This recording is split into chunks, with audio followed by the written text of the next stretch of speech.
Assalamualaikum warahmatullahi wabarakatuh. Saya Isabel Azura Islamiyah NIM E07219014 akan mempresentasikan mengenai tarekat Muzariyah guna memenuhi tugas UTS mata kuliah tarekat Muktabaro 2.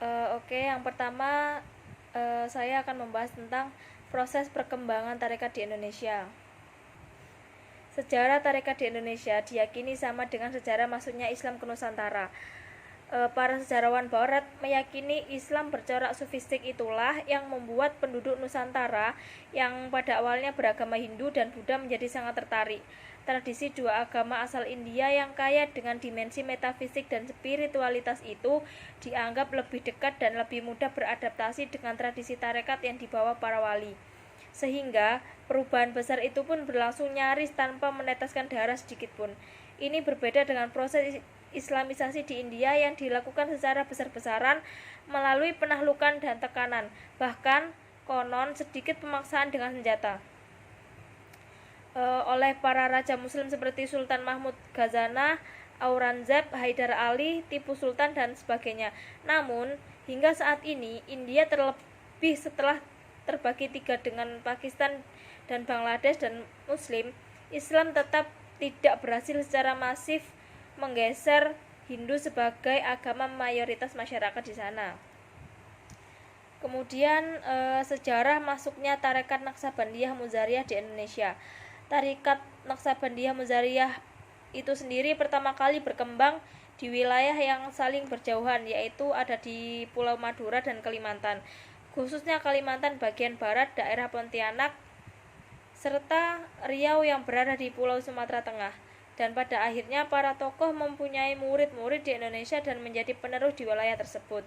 Tarekat Naksabandiyah Muzariyah di Madura ada sejak akhir abad ke-19, adapun pengikut tarekat tersebut tidak ada hubungan langsung dengan tarekat yang ada di Jawa, karena tarekat yang ada di Madura ini mengikuti cabang lain. Tarekat ini pertama kali dibawa ke Madura oleh kiai yang bernama Syekh Abdul Azim dari Bangkalan. Beliau adalah seorang yang telah mukim di Mekah dan telah menjadi khalifah dari Muhammad Sholih Az-Zawawi Al-Makdi dan mengajarkan tarekat kepada banyak orang Madura yang sedang beribadah haji dan tinggal di sekitar kota suci Makkah. Adapun ajaran dan amalan dari tarekat Naksabandiyah Muzariyah ini antara lain yang pertama istighosah jamaah. Istighosah jamaah ini berisi tentang kegiatan zikir untuk membaca sholawat tawasuliyah dan sholawat robitah. Sebelum melaksanakan istighosah tersebut, terlebih dahulu harus membaca surat Al-Fatihah 1 kali, surat Alam-Nasroh 9 kali, surat Al-Ikhlas 11 kali, surat Al-Falaq 3 kali, surat An-Nas 3 kali. Kemudian pelaksanaan istighosah dapat dilaksanakan sesuai dengan tuntunan. Yang kedua ada zikir. Tarekat Naksabandiyah Ahmadiyah Muzariyah yang juga mengamalkan di zikir kolbi. Zikir tersebut adalah zikir latifah. Adapun yang dimaksud dengan zikir latifah adalah menyebut Allah dalam hati dengan jumlah dan makom yang berbeda. Amalan ini dilakukan oleh seseorang yang telah dibaiat masuk dalam tarekat Naksabandiyah Ahmadiyah Muzariyah, sehingga pelaksanaan zikir ini adalah individual.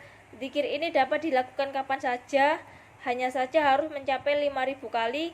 Namun, apabila tidak mampu, boleh minimal 2.000 di setiap latifah. Akan tetapi, khusus untuk latifah kolbi tetap harus 5.000 kali.